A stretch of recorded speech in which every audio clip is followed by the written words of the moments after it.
السلام علیکم ورحمۃ اللہ وبرکاتہ۔ الحمد للہ رب العالمین والصلاة والسلام علی اشرف الانبیاء والمرسلین۔ اعوذ باللہ السمیع العلیم من الشیطان الرجیم۔ وکلوا واشربوا حتی یتبین لکم الخیط الابیض من الخیط الاسود من الفجر۔ آج اس مختصر سی گفتگو میں ہمارا موضوع ہے سحری کے آداب۔ ماہ رمضان کی یہ ایک اہم اور متبرک سحری یعنی کھانا ہے، جس کے بارے میں اللہ تعالیٰ نے سورہ بقرہ کی اس آیت میں حکم ارشاد فرمایا کہ تم کھاؤ پیو یہاں تک کہ صبح کاذب سے صبح صادق نمایاں ہو جائے، یعنی طلوع صبح تک کھانے پینے کی اجازت ہے اور یہی آخری وقت ہے۔ اور صحابہ کہتے ہیں کہ ہم سحری کرتے اور پھر رسول اللہ صلی اللہ علیہ وسلم کے ساتھ نماز فجر کے لیے چلے جاتے، نماز پڑھ لیتے، یعنی زیادہ جلدی سحری نہیں کیا کرتے تھے۔ سحری کا لفظ جو ہم بولتے ہیں عربی زبان کا لفظ ہے، جس کا معنی ہے رات کے آخر حصے میں کچھ کھانا اور پینا۔ نبی کریم صلی اللہ علیہ وسلم نے ارشاد فرمایا، عمرو بن عاص رضی اللہ تعالیٰ عنہ اس حدیث کے راوی ہیں، آپ نے فرمایا کہ فصل ما بیننا و بین اہل الکتاب اکلۃ السحر، ہمارے اور اہل کتاب کے روزوں کے درمیان جو فرق ہے وہ سحری کا کھانا ہے۔ اور انس رضی اللہ تعالیٰ عنہ کہتے ہیں کہ رسول اللہ صلی اللہ علیہ وسلم نے حکماً فرمایا کہ تسحروا فإن فی السحور برکہ، کہ تم سحری کا کھانا کھایا کرو کہ اس میں اللہ تعالیٰ نے برکت رکھی ہے۔ جیسے عام کھانے کے آداب ہیں، اسی طرح سحری کے کھانے کے آداب پر ہم مختصر سی روشنی ڈالتے ہیں۔ نمبر ایک تو یہ کہ یہ جو کھانا ہے سحری کا، یہ آخر وقت میں ہونا چاہیے، یعنی اذان سے کچھ پہلے یا صبح صادق سے کچھ پہلے۔ رات بھر جو ہم کچھ نہ کچھ کھاتے پیتے رہتے ہیں اور اسی پر اکتفا کر کے اور روزہ رکھ لیتے ہیں، یہ صحیح نہیں ہے۔ بعض لوگ ایسا کہتے ہیں کہ اب بھوک تو ہے نہیں، چلو چھوڑو، تو اذان کے بعد جاگتے ہیں، رات کو سوئے ہوئے ہوں، تو یہ صحیح نہیں ہے، بلکہ فجر کی اذان سے پہلے اٹھ کر کے کچھ نہ کچھ کھائیں پئیں، چاہے مختصر سا ہی کھائیں، چند کھجوریں کھا لیں، دودھ پی لیں۔ ویسے بھی کھانے سے متعلق نبی کریم صلی اللہ علیہ وسلم کی تعلیمات یہ تھیں کہ آپ 3 انگلیوں سے کھانا کھاتے تھے، یعنی انگوٹھا، شہادت کی انگلی اور درمیانی انگلی، 3 انگلیوں سے آپ کھاتے تھے۔ تو گویا کہ مختصر سا ہی جب لقمہ ہوگا مختصر سا کھائیں گے۔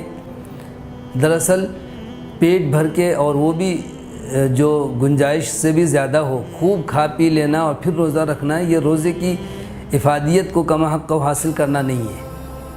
اصل تو پیٹ کو خالی رکھیں، معدے کو آرام دیں اور اسی طرح سے مختصر سا نفع بخش کھائیں، جس سے دن میں روزہ رکھنے میں تھوڑی تقویت مل جائے۔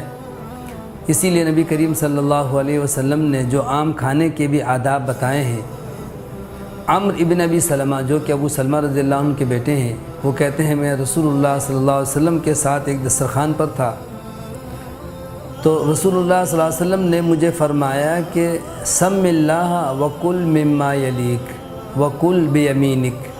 3 باتیں آپ نے فرمائی۔ ایک تو فرمایا بسم اللہ کہہ کے کھاؤ، پھر فرمایا اپنے سیدھے ہاتھ سے کھاؤ اور اپنے سامنے سے کھاؤ۔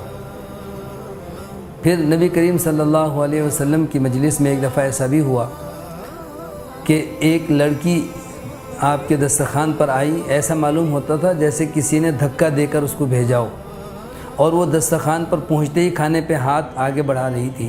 نبی کریم صلی اللہ علیہ وسلم نے اس کا ہاتھ پکڑ لیا۔ پھر ایک دیہاتی آیا، اس کا بھی آپ نے ہاتھ پکڑ لیا۔